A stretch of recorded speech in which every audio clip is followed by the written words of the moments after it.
Մի դատեք, որ չդատվիք, որովհետև ինչ դատով որ դատում եք, նրանով պիտի դատվիք, և ինչ չափով որ չափեք, նրանով պիտի չափվիք։ Ինչպե՞ս կասես քո եղբորը. «Թույլ տուր, շողը աչքիցդ հանեմ»,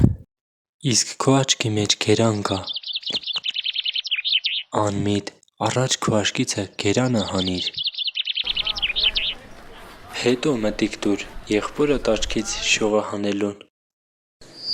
Մի դատեք, և չեք դատապարտվի։